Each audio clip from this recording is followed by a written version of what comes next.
Morning all and welcome back once again to the channel. I've borrowed a C60 Lumiere from Christopher Ward.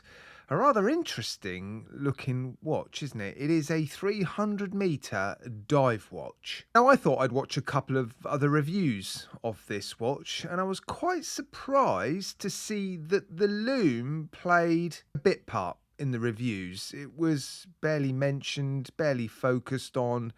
You saw maybe a stock picture of the Lume. I found it a bit weird, to be honest, because the C60's been around for a while, so most of you will be familiar with this watch, but this particular version, well, it's got a bit of a party trick. So I would have thought reviews would have focused, well, at least a little bit on, well, the Lume, and maybe shown you some shots like this. Boom! Take a look at that. Bosh! Have a look at this one. And then there's this one. I mean, it is called the Lumiere after all. It's in the name. Anyway, I'm not going to spend the whole video focusing on the Lume, but understandably, I've taken a lot of shots of the Lume because well, it's pretty awesome. I did a Lume degradation test against my Seiko MM300, which has the best Lume I've ever experienced. Well, I had a Proxima, which was on par with this watch. A Proxima, can you believe it? Anyway, the Lume was so good on both of these watches that I had to extend the degradation time to about half an hour to get some indication as to which watch was going to flinch first. The Lume on the hands of the Christopher Ward was what gave out first. So I think the Seiko MM300 won, but there's no denying the Lume display on this C60 Lumiere is incredible. Maybe it's a one-trick pony. We're going to find out in this video. The other reviews tended to focus a lot on whether or not this watch was going to bring down the House of Tudor. Yeah, I don't think so. I'm not completely convinced that there's many people out there thinking about buying a Tudor and then at the last minute going, actually, I'm going to have this Christopher Ward C60 Lumiere instead.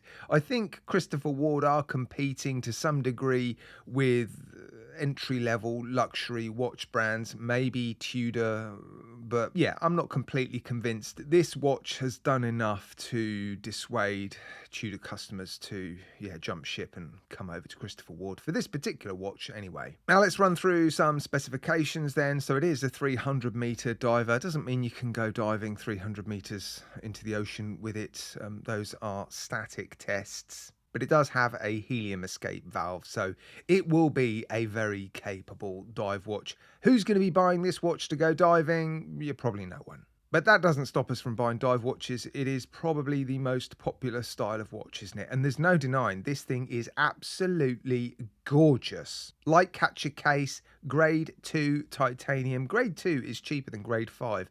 I've seen significantly cheaper watches made out of grade 5 titanium. Grade 5 is an alloy. It's more difficult to work with. It's harder, more difficult to scratch, more expensive. It's more rare. £2,000 for this particular watch. I would have liked to have seen it made of grade 5 titanium. I also prefer the colour of grade 5. But anyway, it is grade 2.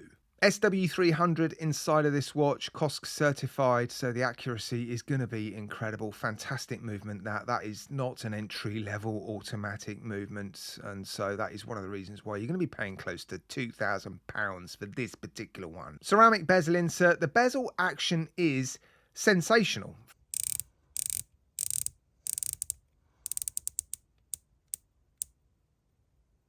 Titanium bezel actions don't tend to be as nice as steel bezel actions, but this one is really impressive. It could well be the best bezel action I've ever experienced on a titanium diver. The clicks are super clean and crisp. The resistance is perfect. It's even all the way around. It is a very nice bezel action, and that shows that Christopher Ward are putting a lot of effort into machining and engineering their watches to an incredible standard. So an incredible 120 click unidirectional bezel action, ceramic bezel insert, Lume on that insert as well, as you would expect. Screw down case back, screw down crown, exhibition case back with a piece of sapphire crystal. So 2 pieces of sapphire crystal, very nice crystal protecting the dial. It's flat, but there is a little bit of height to it. The side profile of Christopher Ward watches is one of the best side profiles you'll see.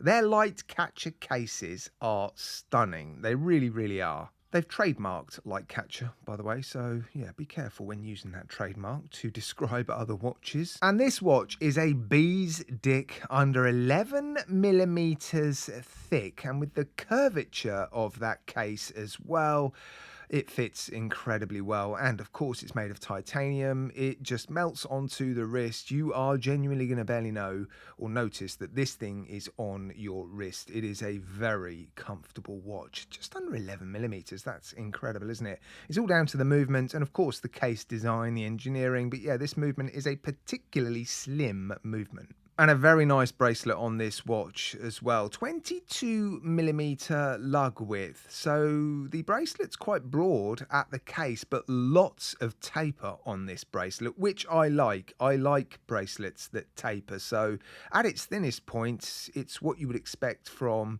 a bracelet that starts at around 20 millimeters. Beautifully machined bracelet as well. Titanium, not an easy material to work with at all, which is why a lot of affordable, this isn't an affordable diver, but a lot of affordable dive watches or just affordable titanium watches in general are bead blasted or fully brushed. Polishing titanium is not easy, and it's okay on this watch. Overall, to the naked eye, the watch looks incredibly well finished. But if you do look really, really closely at the transitions on the case between the brushing and the polishing, that edge, it's a little bit rough, actually. And also around the crown, it's not the most refined.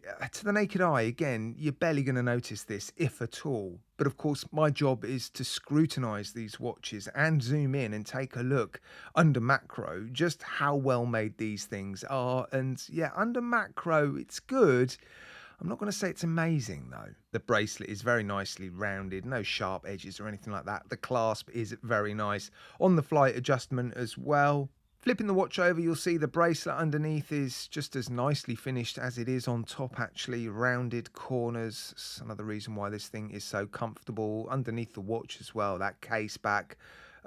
Yeah, it is, very nicely finished. But like I said, just 1 or 2 areas I think could be a little bit better. Double-ended quick release spring bars underneath, that's a nice touch, isn't it? Yeah, in my hand it does look and feel like a premium watch, and you'd want it to, wouldn't you? You're paying almost £2,000 for this watch. And I now want to go back and talk about the Lume, because let's not forget this watch is called the Lumiere. Look, there's other C60 watches out there, isn't there? So is this particular model a bit of a one-trick pony? Not sure. I don't think so, actually. Because of things like, well, the thickness of the case and the overall design and the fact that it's a 300-meter diver. It's got a helium escape valve. It's incredibly comfortable.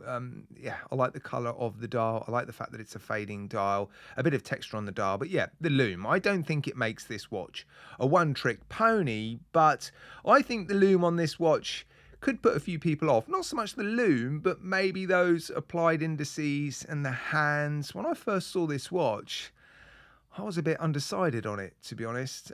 It reminded me a little bit of Roblox.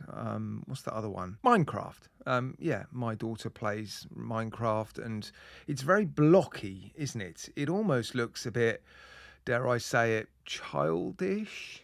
I don't think it helps that the logo on the dial is also quite blocky and probably looks more like Roblox or Minecraft than anything else on the dial.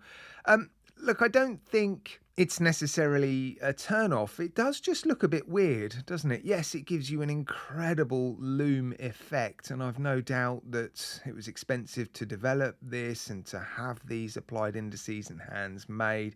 It's cool, it's unusual, it's definitely a unique selling point of this watch. But is how it looks during the day going to deter people from buying this particular model? Look, the watch overall is incredible, a very popular watch. The C60 has been around for a while, and I've no doubt they've sold a lot of them, but this particular version, is it going to be a popular one? Yeah, it probably is, to be honest.